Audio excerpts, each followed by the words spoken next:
All right, y'all, welcome. So excited you're joining me today for our list to last conversation. This is going to be a fun one. I am so excited to dive in with you guys. So I'm going to go ahead and share my screen. Hopefully, y'all can see that. And let me there we go. Cool. Hopefully you guys can see that. Feel free to ask questions, put it in the chat as we go along, and I will check the chat log at the end. But we're going to dive right in. I want to say thank you guys for jumping on with me. And I'm so excited about this topic, pricing, presentation, and reaching the agreement. If you saw the flyer, the focus today is about how to go from getting a listing appointment to getting a signed agreement, because that's what it's all about, right? We all hear that listings are the lifeline of your real estate business. And if you're anything like me, as I've been growing my business, especially when I was a newer agent, I was like, cool, good to know, but how the heck do I get these listings? Especially when there's competition, there's other agents out there going for the same listings. How do I stand out? How do I sell my unique value that's different from other people and show up as the expert that I know I am and I can be? And so I'm so excited because today we are going to lean into the critical skills, and not just the skills, but the actual conversation frameworks and strategies that you're going to want to implement into your business in order to become a master of listings.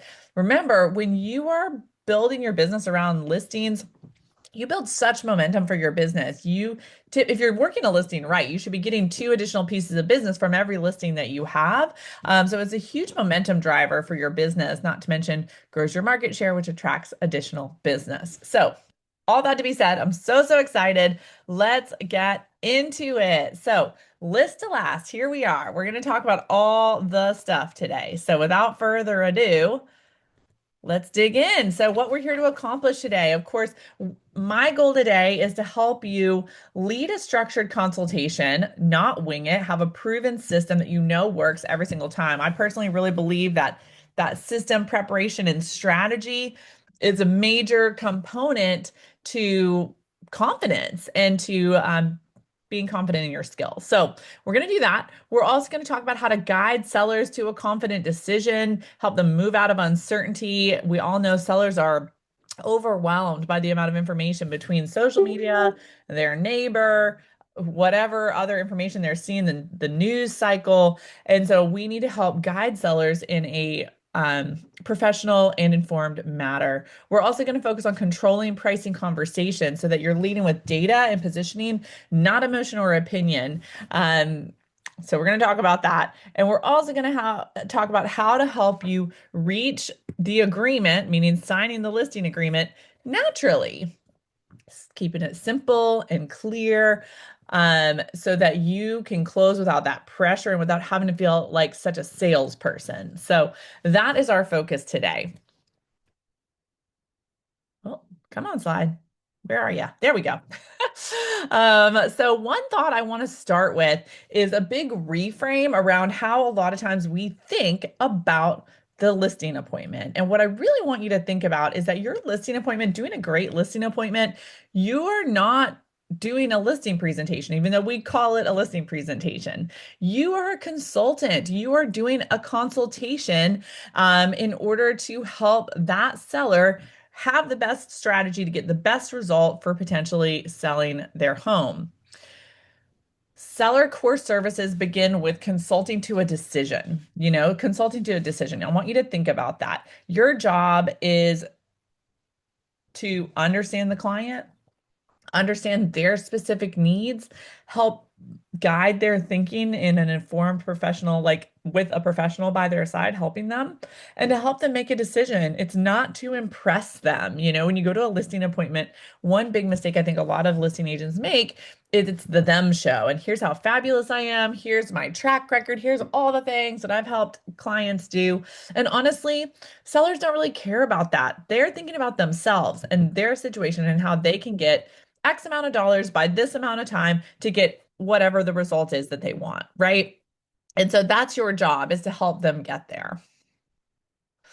So how do we do that? Well, like I said, you're not doing a listing presentation, you are doing a consultation. What's the difference between those things? Because it's just a word, right? But there is a big difference. When you're doing a presentation, think about it that you're delivering information to the seller. You're going to have maybe you're going to pull out a slideshow, right? You're going to be talking about all the things you do and all your services and all your experience and your Google reviews and da da da da da. The seller listens. And it's very one directional. I heard something from, not heard, learned something from a mentor once that absolutely changed my life in the world of sales. And that is when you're selling anything at all, an ice cream cone, a house, a service, whatever. Um, Whoever talks the most wins or pays, if you will. And so if you're the one talking the whole time during a presentation, guess who's buying? You, not the other person. The most powerful way to sell somebody on anything is for them to be talking and for you to be listening and and asking questions, of course, to them. But the more that the other person's talking, the more number one that you help them feel important, because people are all wearing a sign around their neck that says, make me feel important. It's an invisible pretend sign. When you walk into a listing presentation and you think, I'm going to do everything in my power to make this seller feel important, and I'm going to ask them questions and focus on them and let them talk. They feel seen, heard, valued. That builds their trust for you, number one. And number two, helps them feel confident in their decision. And they are selling themselves. Like they are selling, working with you to themselves, right? You don't have to convince them. They will convince themselves through that. So focusing on that consultation, you're driving decisions with the seller. Like I just said, you're asking, the seller is reflecting and answering and talking. You're focused on guiding, and it's a collaborative, structured environment where it really feels like we're working together to help you get the result that you want. So if you're like me and you've ever been like, oh, cool. Okay, so I need to not sell, I need to consult, but how the heck do I do that? I'm just going to show up and be like, how's your day today? Tell me about your paint in your living room. Like, what am I going to ask them? What am I going to talk about? Well, here is our 7-step seller consultation model that you can walk through every listing presentation you do, systematically to get the result that you want. And by the way, you will get the recording and the slide deck. I'm also going to send you a word for word listing appointment guide, if you will, that you can practice and use to help you with like preparing for this. And don't forget, if you're with Keller Williams Connected, you also do get access to our marketing suite of templates. One of the things in there is a ready-made, gorgeous listing presentation that you can bring as well. So here it is. This is it. This is your 7-step seller consultation model. So, step one, and you're going to go in this order. The first thing you're going to do is a needs analysis and a walkthrough, meaning you're going to show up at the house. You're going to say, hey, do you mind if I take a look around? Or let me take a look at the property and see what we've got here. And while you're doing that, a lot of times, sometimes that seller will be like, sure, go, and you can. A lot of times, the seller's going to want to go with you through the house. And what I like to do when the seller is doing a walkthrough with me and walking me through the house, telling me things, I'm asking questions the whole time, right? So tell me a little bit more about your situation. What's making you move? What do you love about this house? What are some things that you want to see different in your next home? What is the ultimate result that you're looking to achieve through this sale? Et cetera, et cetera, et cetera, right? I'm just asking curious questions. Oh my gosh, I see you've got bunk beds in here. Tell me about your kids, right? What are their needs? What do you hope to have in your next home for them, right? So I'm talking through like the vision and getting a clear picture of what their needs are, because every seller need is different, right? You're going to have sellers that care the most about getting the most amount of dollars for their house and they'll sit on the market as long as they need to. There's other sellers that are like, well, I just got a job and I started in 2 months and we got to sell right now. There's going to be other people that are moving completely for like lifestyle reasons, right? So based on what their need is as a seller is going to completely change your approach to how you're going to list that house. So that's the first thing you're doing is let me learn about you. Remember, they have a invisible sign hanging around their neck saying, make me feel important. And that is your mission as soon as you walk in the door, is making them feel important and shining the light on them. The second thing you'll do once you tour through the house is you will share a little bit of who you are. I like to keep this really concise. Think like, a 3 to 4 sentence summary of who you are. So like if Now, sometimes obviously the seller's like your neighbor or something. You don't really need to do this as much. But let's say you're at a listing appointment with someone that you don't really know at all. This is where I'll normally say something like, okay, great. Well, this has been so helpful. Hey, before we dive into everything, I want to share a little bit about what I'm seeing here for your house and the process that I normally do with sellers. But before we do that, if it's okay, I'm just gonna quickly just tell a little bit about me just so I don't feel like a total stranger to you. Ha ha ha. Right. And then I will share just a few things, right? Like it could be, here's an easy fill in the blank structure, how to share who you are. Outside of real estate, blank. Who are you outside of real estate, right? Outside of real estate, I'm a mom. I've got two little kids. I am a big outdoor enthusiast, and I've lived in the area for X amount of years. I got into real estate because blank. I got into real estate, 8 years ago because I saw a need where I wanted to help people get the best experience with their buy sell journey. And I believe it's the strongest path to building wealth. And I want to help families build generational wealth. I love real estate because I get to be a part of people's stories and help them create the trajectory for their life or whatever you would want to say. So it's essentially like three fill in the blank sentences, right? Outside of real estate, blank. I started my real estate journey or got into real estate because blank. And I love real estate and serving families because blank. Those are a few things. Or you could say, I'm really passionate about helping my clients in blank way, right? So share who you are. Then you're going to explain your process real briefly. You're not going to go into every single detail necessarily here, but you're going to explain your process. Basically, my process generally is XYZ. Typically, we're gonna, take a look at the property. We'll agree on a price together. We'll agree on a timeline for when you want to sell. I'll help you with some simple strategies for how to sell quickly. For example, in case you need to declutter or we need to do some staging or there's a few updates that need to be done before we list, I'll help you with those things. Then we'll, do measurements, pictures, fill out the disclosures and get right to it. Then you'll go through home valuation. Hey, here's the comps that I've pulled that are comparable to your house. This is what I'm seeing in the market right now. Now, if you guys have been paying attention to anything and how strange the real estate market is lately, you probably know that one thing that you learn with like classic CMA home valuation things is like, okay, go back 6 months, look at properties that sold similar within the local neighborhood, et cetera, da da da. I don't really think that that is the best way to go in this market we're in currently, because as you guys know, for the last several years, the market, as far as pricing goes and listings, has changed dramatically, and it's still a seller's market. However, buyers are absolutely more sensitive to pricing, slower to make a decision, maybe a little bit pickier. They're willing to wait for a price to drop. They're looking for a deal. It's almost like thinking about sellers right now are still thinking backwards to what a house sold for last year. Buyers are thinking forward to what a house might sell for 3 months from now, right? And they're both like trying to hold out.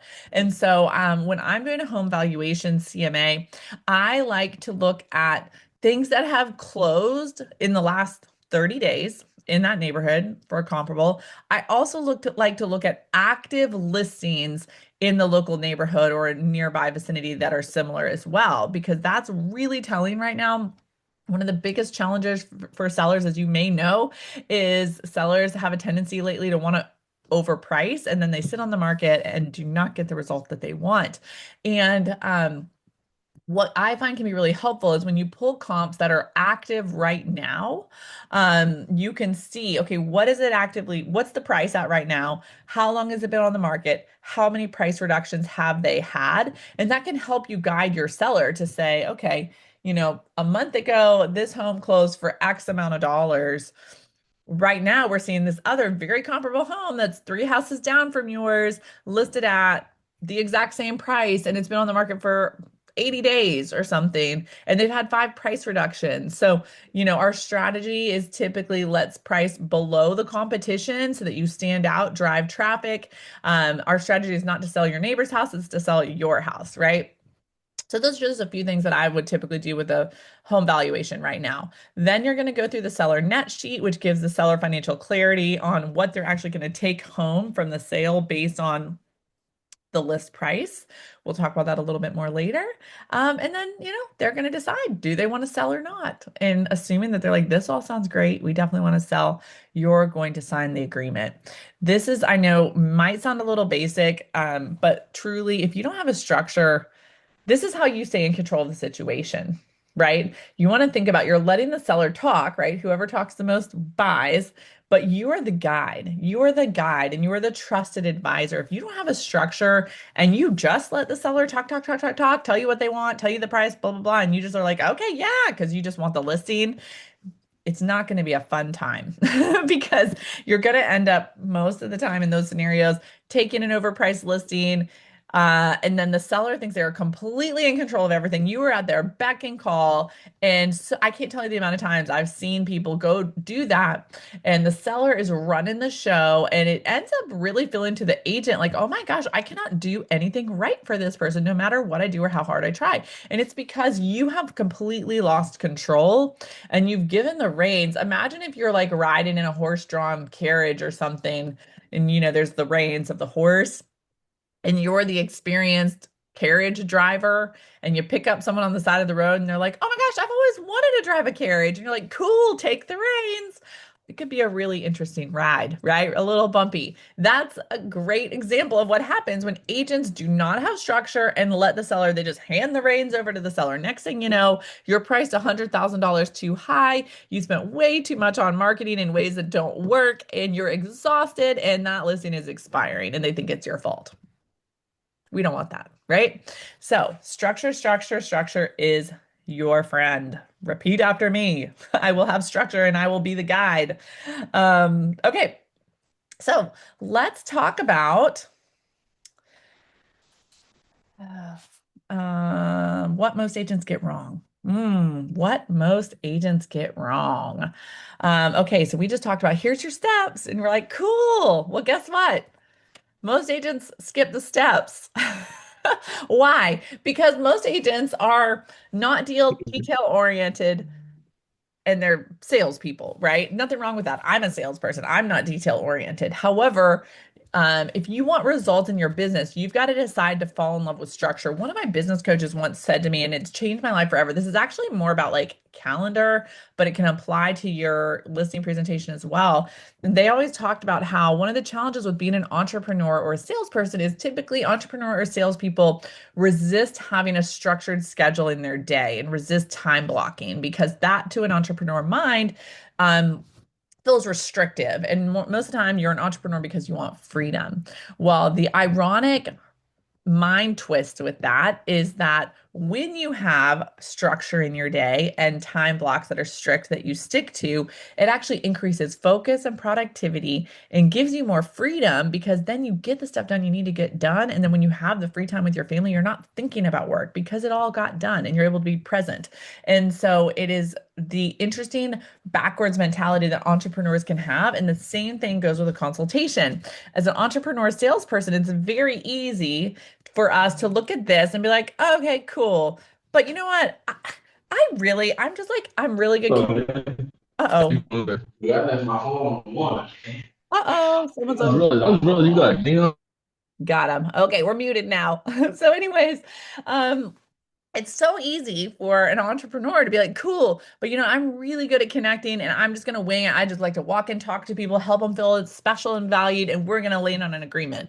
Well, you really risk the other person getting taken over. So, or they rush straight to pricing. They start out the conversation with, yeah, here's the CMAs, or even before the appointment has happened, you're texting with them and telling them what you think the price could be, or you forget the financial conversation entirely. These are things you want to make sure you don't do. Top agents follow a repeatable structure every single time. If there's anything I see over and over by agents that make they lead the market, selling the most homes and have the most freedom and flexibility. They are also some of the most regimented people. They are creatures of habit, and you will see them, even if they're selling 50 or 100 homes a year, that this is their lead gen time every day, like a rhythm, right? This is when they do their listing appointments, the same time every week. This is when they're available because they're structured. Their consultation, they could probably do it in their sleep because it is so repeatable and structured.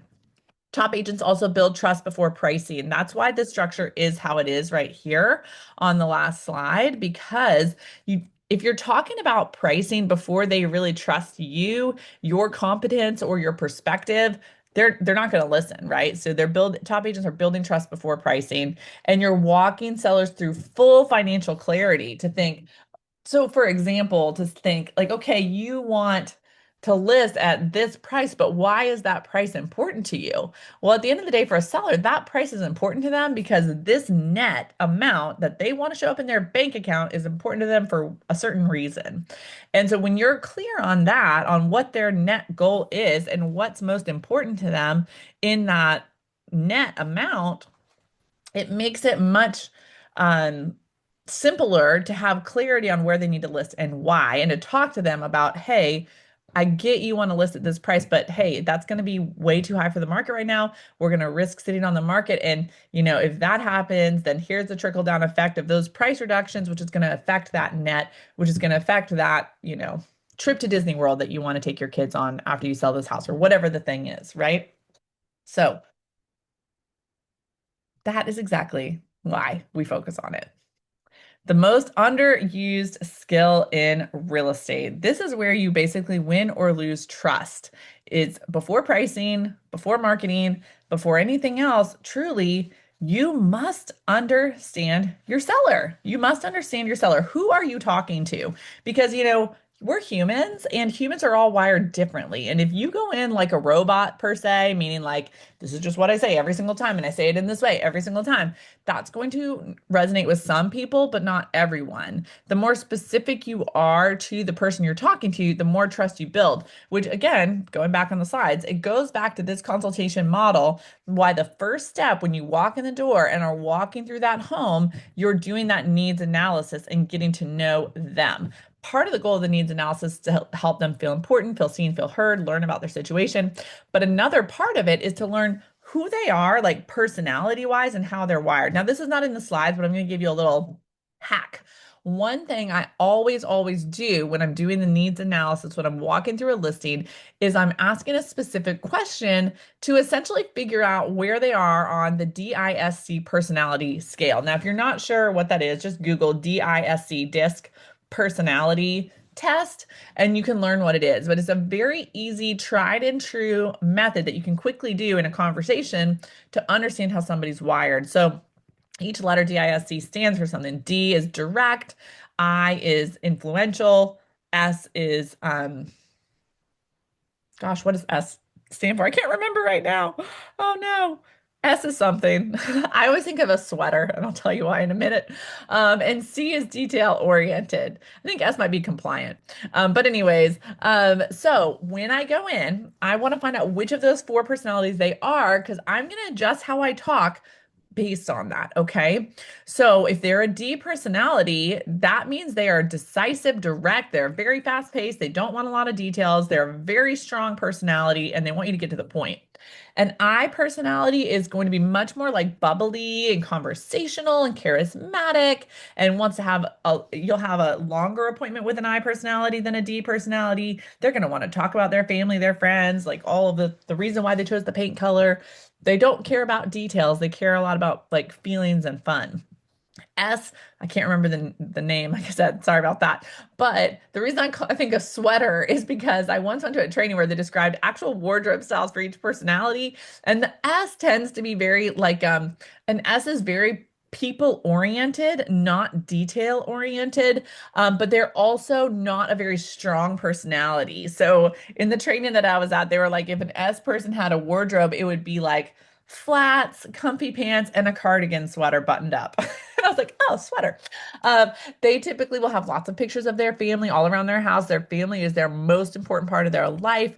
They can also be fairly reserved, quiet, calm, slower decision makers, but emotional versus like tactical, right? And then you got the C personality, which is not emotional at all. The C personalities are highly detail oriented, highly analytical, can sometimes be a little rigid or judgmental. No judgment on you if you're a C personality. That's just how it is, right? And they are looking for facts, details, and it'll be a longer appointment. And so, based on those things, I tailor it. So, for example, here's how I do that when remember how I said I'm looking for this as soon as I walk into the listing appointment. And we can do a whole separate training, by the way, on DISC. If you guys would like that, put it in the chat. I love talking about DISC and we can go super deep dive so you can feel like an expert on it. But what I do is when I go in, I say, tell me about yourself while we're walking around. I'd say, tell me about yourself. And the way they answer that question will typically tell me which of those personality styles they are. So, for example, if I say, tell me about yourself, and they start telling me like their resume, essentially, like their work resume, their professional life, they're typically a D personality. They're very focused on career advancement, um, quick, fast-paced decision making, etc. Leadership. If I say, tell me about yourself, and they start out with, well, I was born in, Michigan, and then my grandma got this thing and it happened down here and we moved, and they start telling me their whole life story, but in a fun, friendly way. They're an I personality. They're people oriented, not task oriented. They love to talk about themselves and are typically very animated and fun. An S personality will just tell you about their family. If I say, tell me about yourself, they probably won't mention anything about themselves. They'll say, well, my spouse does this, my kids are this and this age, they're into these things, and these are our activities. Like they're going to talk all about their family. They typically will like even maybe show you pictures of their family around their house, right? And a C personality, if I say, tell me about yourself, they'll say, what do you want to know? Because they don't ever want to be wrong and they don't want to give you information that you're not looking for. So that's a really easy way to think about it. You can also say in the same way, tell me about why you're thinking about selling. And the way they answer that will be similar to what I just explained, right? A D personality might say, well, we've been watching the market and it looks like it's a great time to sell. And I actually just got a job promotion, so we're moving. And that's it. You're like, oh, okay. Right. And I personality might say, gosh, well, I've really been, I love this home. We've lived here for 10 years. Oh my gosh.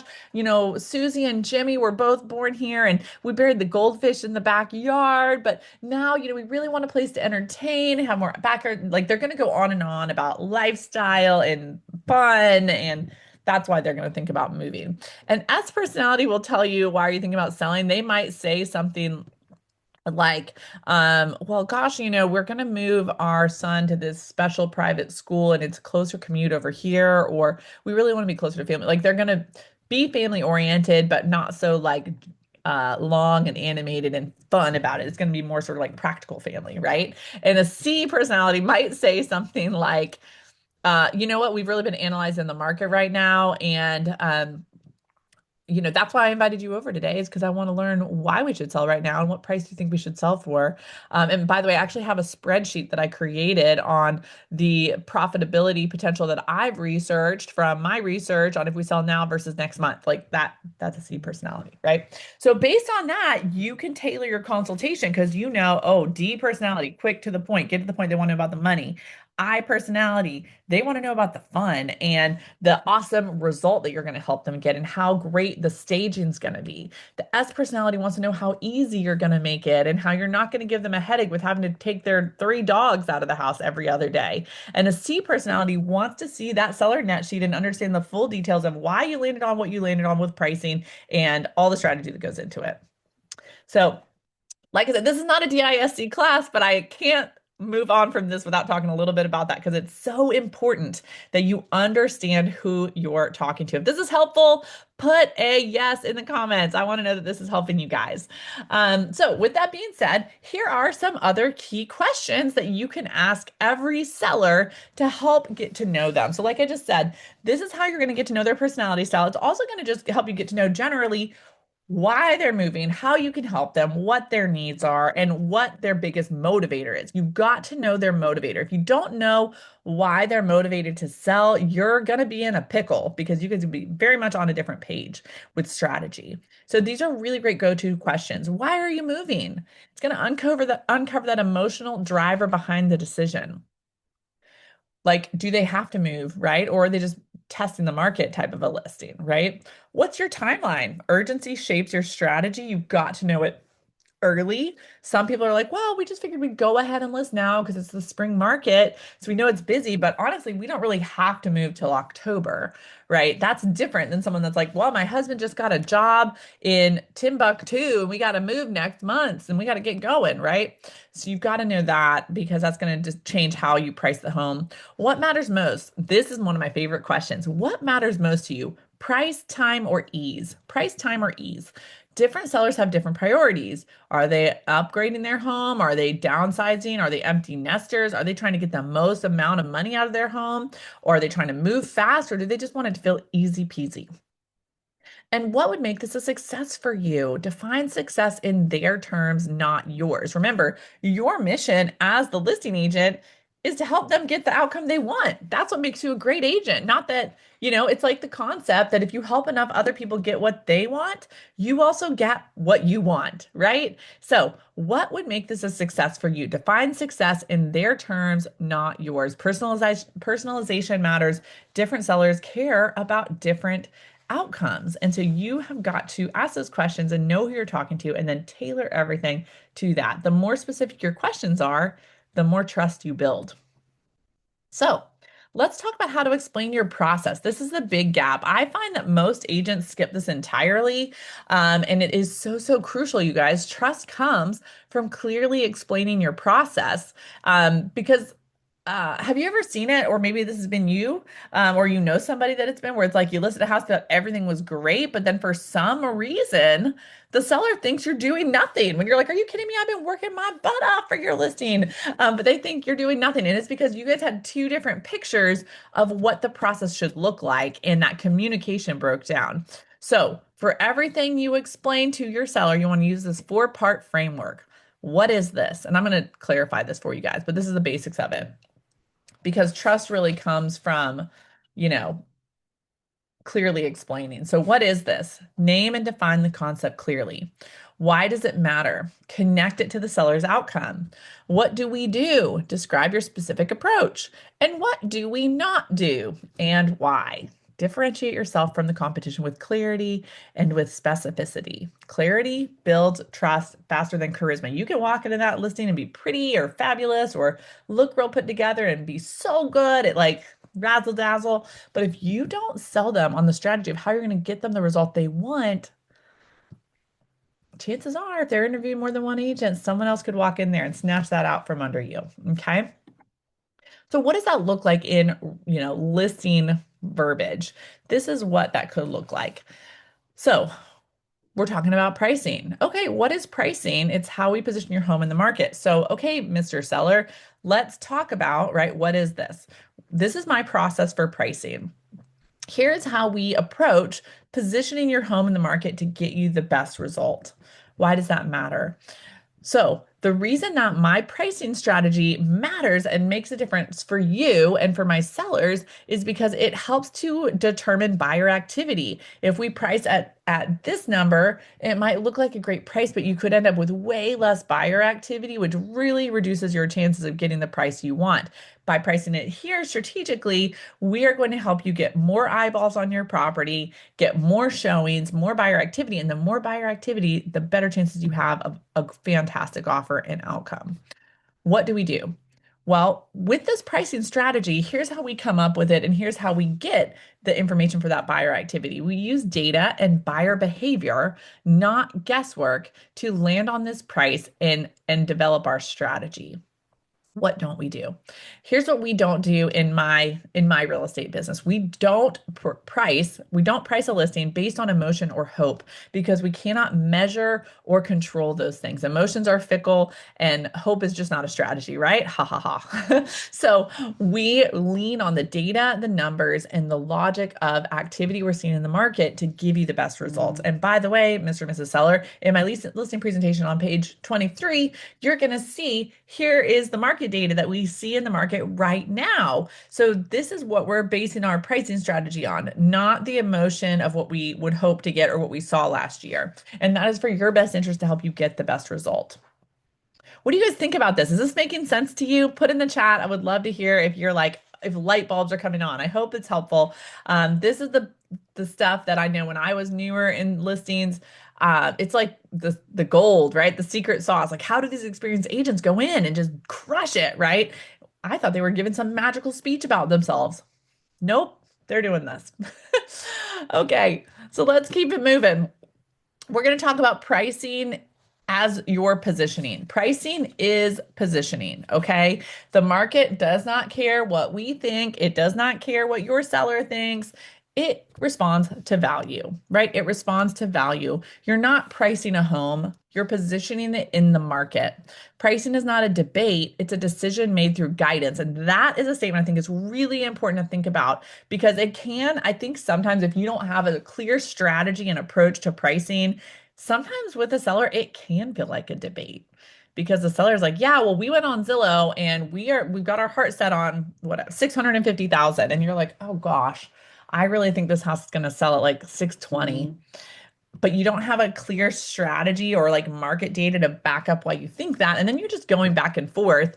And when it feels like a debate, AKA a little bit of a friendly argument with the seller, it doesn't go well, especially because the seller wants to feel right. And that's why so many times listing agents then end up just saying, okay, well, we'll go with your price, but if it doesn't work out, we've got to reduce. And then you are on the slippery slope of reduce, reduce, reduce, reduce. 100 days later, you've had 10 price reductions and they're upset because the house is sitting.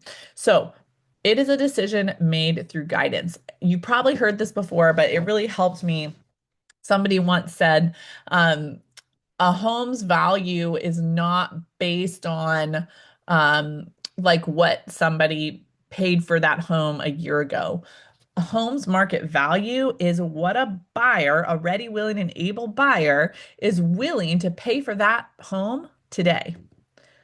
So home value is so fluid, right? I think homeowners like to really plant their stake on their home value and they look up their home value 8 months ago and they're like, okay, it said 985. That's our home value. And they like marry to that. And what they don't realize a lot of times is how fluid home value is because market value of a home is just the day to day what a buyer is willing to pay for that property.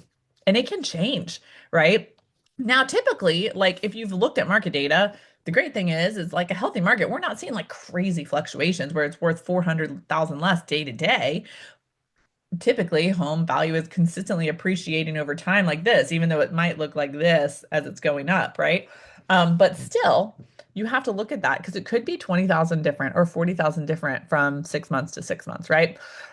So that's why all of this strategy is so important.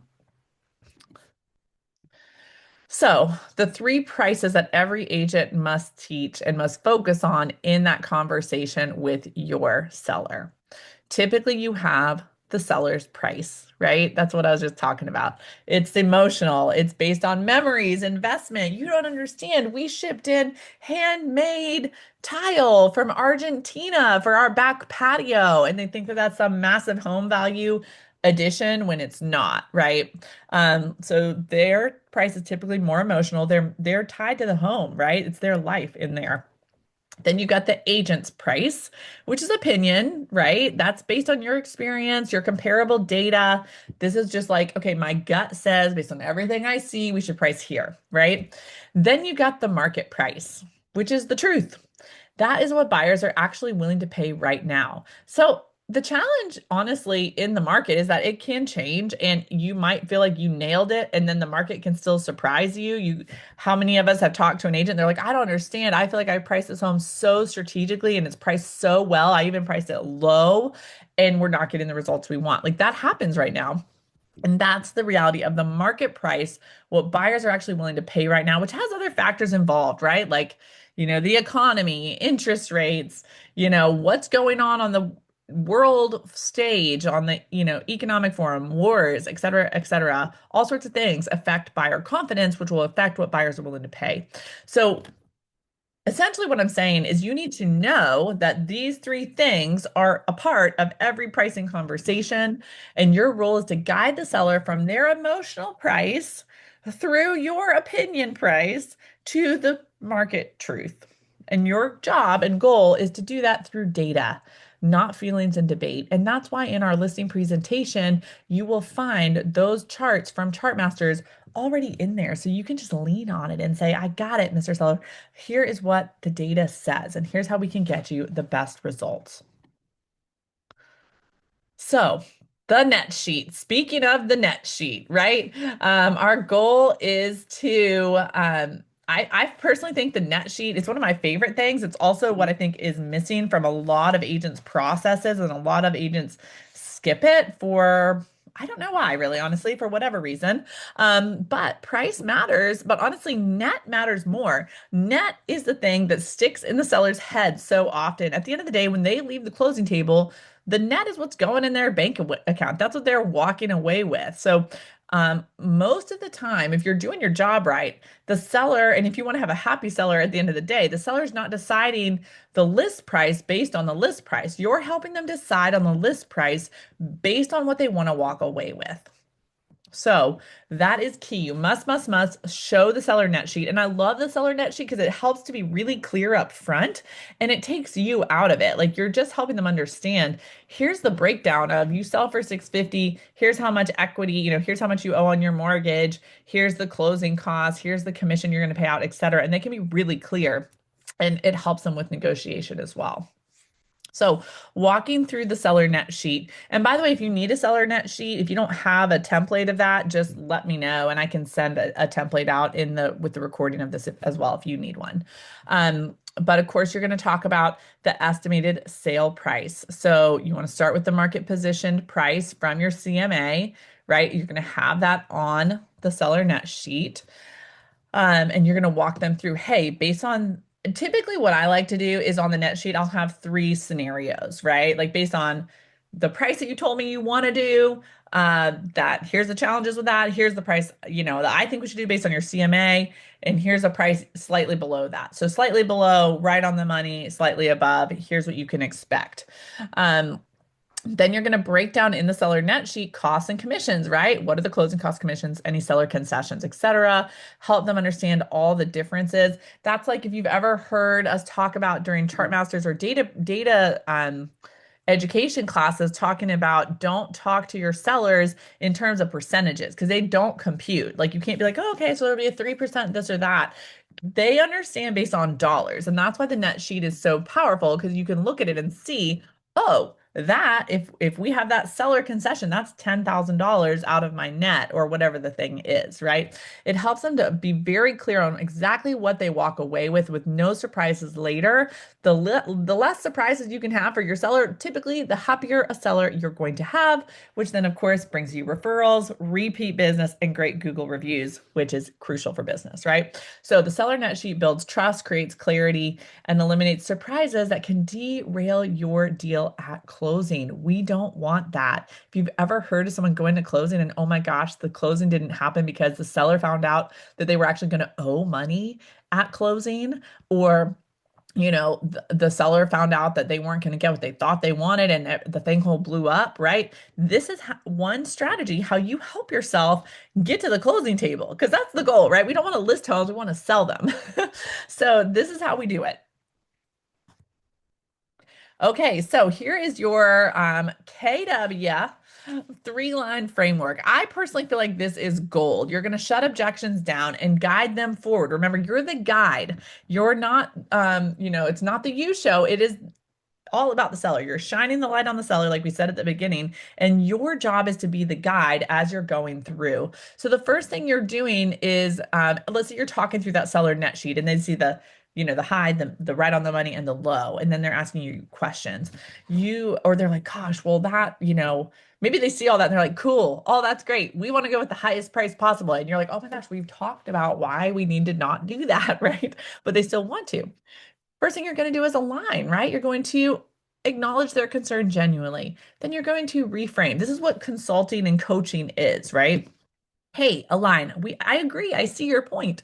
Reframe. Introduce perspective or market facts. May I share some thoughts that might be helpful for you? Ask permission. It's one of the things I love to do. When you ask permission to share, people are open to what you're going to say instead of just bulldozing in. And then you're going to advance. You're going to ask a next step question to move forward. So here's some examples of what that might sound like in your listing presentation. Seller. That all sounds great, but we still want to go with the highest price you have on that seller net sheet. We want 650, blah, blah, blah, blah, blah. Okay. Well, Mr. and Mrs. Seller, I completely understand. And basically what you're saying here in alignment is you're not just saying, "Oh yeah, I got it." You're like demonstrating to them that you understand how they feel through descriptive language. So, um, in a non-real estate way, what I mean by that is if somebody was like, oh my gosh, I am just so terrified of standing on stage and talking in front of people. And I wanted to help them understand that I understood them. I might say, oh my gosh, I completely understand. You probably like your hands probably get kind of sweaty and your heart races and maybe you feel like you want to throw up if you have to stand in front of people and your mind goes blank. Is that how you feel? And then they're going to be like, oh my gosh, yes, that is how I feel. What am I doing? I'm aligning. I'm letting them know I hear you. I see you. You're important, right? I'm shining the light on them. So you're going to say, I completely understand, Mr. and Mrs. Seller. You want to maximize your return, right? Like you're looking at this and thinking, how do we get the most amount for our money? And we want the most amount ending up in our bank account at the end of the day. Is that how you're feeling? Yeah. Okay, great. Then we're reframing, right? Is it okay if I offer a few perspectives that might be helpful? It is. Okay, great. Well, what we're seeing in the market right now is that homes priced above market value are getting less showing activity. Less showing activity can actually end up reducing your final sales price because you don't get as many people looking at your home. Then we have to price reduce, or the market it sits on the market a long time, and then people start looking for a deal and lowballing your your home and the list price. So you might start at 650, but if it's priced too high, you could end up getting way less than what I think we could really get for your home. So what about this? Here's a strategy instead. Tell me what you think about this, right? I'm offering it and letting them, remember, let them feel like they're in the driver's seat. I'm just their guide. Would you rather position to attract strong interest right away and be the hottest home on the market and have everybody looking at your home and excited and get some offers? Or do you want to test the market first and adjust if needed? And you're kind of okay if we sit on the market for a little while and have to reduce. And then you let them choose. It is, again, you're their guide and their consultant, but it's their home to sell, right? And so you've got to give them all the educational information and then they make the educated decision. Oop, slide. There we go. And of course, you don't want to shut those objections down going forward. What you want to be doing here is just helping them make that educated decision. So, okay, let's see.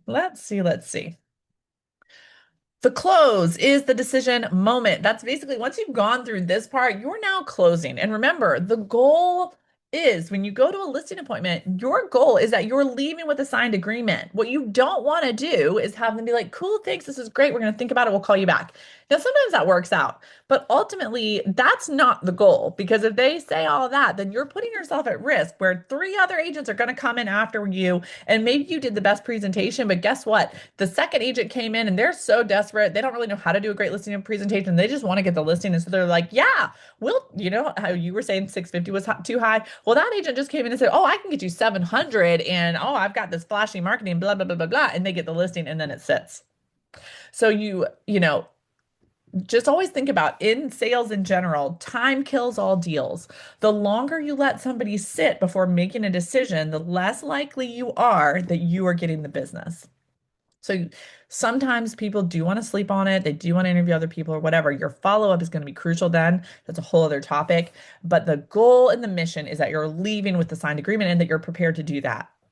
Remember, closing is not pressure, it's helping people make a decision. One of my business coaches always talked about how indecision is one of the most prominent sources of stress in somebody's life. Think about it. Have you ever had something that you're trying to decide about and it's just until you've decided, it's just in your head and you're constantly thinking about it, all the different scenarios going back and forth, and it is stressful. It's like this underlying stress in your life. And one of the most powerful things you can do is just rip the band-aid off, make a decision and move on. That's what your brain likes to live in certainty. And so that's what you're doing is helping people make a decision and remove that stress out of their life. If you've done the needs analysis, you understand how they think, you've explained your process, you focused on them, led with pricing, clarified finances. Really, this close part should feel completely natural. Like it's the next obvious step. And so that is what we want you to be able to do. So there's really two types of closes. I mean, there's certainly other things you can do too, but these are the general like two buckets for closing the deal. You've got the conversational close first. The conversational close is sort of like soft and warm, right? And I really feel like some of this you've got to just feel it out. How has the conversation gone? What is their personality? How are you feeling? So I might say this if I'm like not completely clear on what they want to do, but I'm ready to sign the agreement. So I might say, okay, great. So we're agreeing on, this price, 625, and we've looked at all the data. That sounds great. Based on everything I've said that I'm going to do for you and the strategy, does this plan make sense for what you want to accomplish? And you're inviting them to confirm their alignment. They're making the choice. And it's really just a curious question. Based on everything we talked about with this plan, do you think this makes sense for what you want to accomplish? Low pressure, high trust. If they say yes, fantastic. Okay, great. Well, let's go ahead and sign everything and get this rolling. What date do you want me to come and do measurements or blah, blah, blah, right? Or you might say, does this make sense for what you want to accomplish? And they might say, "God, I don't know yet. I got a thing. I'm not sure, and that's when you can say other things like, for example, okay, tell me a little bit more about that. You said you're not quite sure. What seems to be holding you back? Or you said, gosh, I really want to sleep on it. You know what? I totally get that. There's a lot of power in sleeping on something. You know what I always find works really well to sleep on something is sleep on it if you go to sleep on it tonight and your wheels are turning about this and you're like, gosh, that strategy sounds really great, then it's probably a sign that we should work together. Because you never know if you don't try. And if your brain is telling you you're in alignment, let's just get you off the fence and get going. Because the sooner we can get moving on the listing process, the sooner we can get you paid. Or if you go home and sleep on it tonight and you're like, don't ever think about me again or this conversation, then, I'm probably not for you. And so that's a really low pressure way to have that conversational close. And if you do have to say sleep on it, I call that the pillow test close, then, then I'll just say, great. Do you mind if I call you tomorrow and just see what questions you had come up? And then I'm following up. Now, the presumptive close is something I would do when I've had the conversation and it feels pretty clear. Like we feel pretty in alignment. It's going really well. They're excited. Then I'm not going to ask them. I'm just going to assume. Assume the sale. It's one of the most powerful things you can do as a salesperson is assume the sale. Meaning like, obviously, based on this conversation, we're going to work together. It just makes sense, right? I see it. I'm sure they see it too. So you can say, it sounds to me like you're ready to go. So if that's right, let's go ahead and we can get your home positioned correctly so we can move forward. I love, love, love the phrase, let's go ahead, because you're guiding them without being like pushy. I also love the phrase, it sounds to me like, right? Because again, you're closing without being like so aggressive that turns people off, right? So gosh, based on our conversation today, it sounds like to me, it sounds like you're ready to go. I'm so excited for this next chapter for your family's life. Our next steps would be to go ahead and get a date chosen for when we want to go live. And then what I'll do is I'll line up when we're going to do the pictures and the measurements and we can, talk about staging and all of that. So that sounds good to you. Let's go ahead and we can decide on that today and get moving. You're assuming agreement and leading naturally into action. It's confident and decisive. People want to feel like they're in charge, but they do also want you to be their guide, and you've got to be their confident guide, right? Okay, so that is really the majority of what we're going to cover today. Wrapping things up, this is what we talked about today. Top agents don't just show the system, they practice it. Skill comes from repetition, not talent. So if you're a new agent and you're on here, or you're getting licensed, or you haven't done a lot of listings, you're mainly a buyer's agent, just know like this. Everything, what I love about real estate is the top agents in real estate they weren't born into the world knowing this stuff magically, right? They learned, they educated themselves, and then they practiced. So if they did it, so can you. It doesn't matter your background, your talent level, your personality, whatever the thing is. Anybody can do this. And isn't that empowering? It's just practice and repetition. So Just start putting this in practice. Practice it at home with your dog or your husband or your wife or whatever first. And then, every time it'll get a little bit easier. You might feel clunky at first, but then it'll get better and better. You're opening, you're explaining the process, you're talking about pricing, you're closing and handling objections.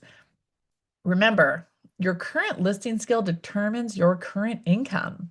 If you want your income to grow in real estate this year, then your top priority needs to be, how am I improving my listing skill? Because listings lead the market and listing agents control the market. And not only that, but in my opinion, having more listings gives you so much more time and lifestyle freedom. And so I could not recommend that enough. So, with all that, that's what we have. List to last. Base your business on listings. If you learn to lead these conversations, the needs analysis, understand their personality, the process, the pricing, that financial clarity, you're using the data and you're closing confidently, you will build a business that list to last. And how exciting to think about the unlimited opportunity you have in front of you in real estate and what you can create no matter where you're starting from today. All right. That's what I have for you guys today. I hope that's helpful. I would love to know if you guys have any questions. Oh, thank you. I just saw the chat. Yes, S is for steadiness. Thank you guys for remembering. I was like, I can't remember the S. Was this helpful for you guys? I hope you really enjoyed the information. Let me know if do you guys have any questions? Is there anything that I need to elaborate on? I see a few people saying I need one. I think, are you guys probably talking about the seller net sheet? If that's the case, you need a seller net sheet. I'll make sure to include that when I send out the recording so you can use that. Yay, Emily! I'm so glad you were able to log in during your lunch. That is so great. Joey said light bulbs, great content. I'm seeing all these yeses. Oh, that's exciting. Okay, great. Any other questions? Anything at all? Okay, so stay tuned. So next week we will not have. I think next week we will not have list to last. I've got to look at the calendar. Next week is spring break. That's why I'm saying that. So we're probably going to skip next week because of spring break. And then the week after we'll be back and we're going to shift next time from listings to buyers. So get excited. And by the way, just as a side note, I'm curious if you guys would be excited about this. I am contemplating kicking off a 6-week series based on the rookie real estate agent book that came out. It's all about the skills to basically build from being a new agent to an experienced agent. And if that's a course that you would be excited to participate in, email me, let me know, or just comment here. I would love to know. I'm excited about that. So, anyways, thanks for being on. Oh, Maggie said she's interested in the course. Okay, awesome. Yes, awesome. Okay, cool. Well, we might shift that in April then and put the Level Up series on pause for just a hot minute as far as the buyer's agent and shift to that rookie real estate agent program. So, anyways, stay tuned for that. I'm so excited. Serena, awesome. Make sure you guys are all registered on the Eventbrite for this so that I can make sure that you get the recording. So I'll send that out today. Have a great day, you guys. See you later. Bye.